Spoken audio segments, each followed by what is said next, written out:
Cura வணக்கம். எல்லாரும் எப்படி இருக்கீங்க? நீங்க நல்லா இருக்கீங்கன்னு நம்புறேன். நானும் நல்லா இருக்கேன். ஓணசத்யா கன்டினியூஸ்.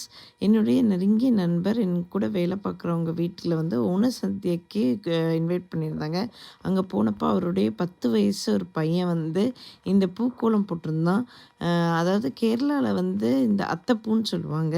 இந்த பூக்கோலத்த இது வந்து டிஃப்ரெண்ட் டிசைன்ல கிடைக்கிற பூவுல வச்சு இந்த மாதிரி பூக்கோலம் போட்டு மகாபலி ராஜாவ வரவேற்கிறதுக்காக இவங்க வரவேற்பாங்க. கேரளாவ பொறுத்தவரைக்கும் வந்து இந்த பூக்கோளம்ன்றது வந்து ரொம்பவும் ஒரு பிரபலமானது. அவங்க வீட்ல வந்து கிட்டத்தட்ட ஒரு 21 வெரைட்டி ஆஃப் ஃபுட்டு தான் எங்களுக்கு விளம்புனாங்க. அறுசுவை உணவுன்னு தமிழ்ல நம்ம சொல்லுவோம்.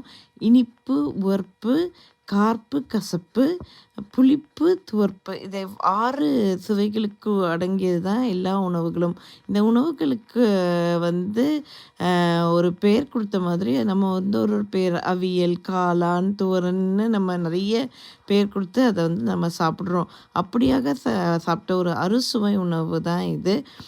ரொம்ப வருஷத்துக்கு அப்புறம் வந்து இதே மாதிரி நெறைய பேரோட உட்காந்து சாப்பிட்ட மாதிரி ஒரு ஃபீலிங், ஒரு உணர்வு. ஏன்னா யூசுவலா வந்து இந்த கல்யாணம், காது குத்தல் இந்த மாதிரி இடத்துல தான் இந்த மாரி சாப்பிடுவோம். ஒரு வீட்ல வந்து நம்ம இதே மாதிரி அவங்க இன்வைட் பண்ணது வந்து எனக்கு ரொம்பவும் வந்து பெருமிதமாவும் இருந்தது.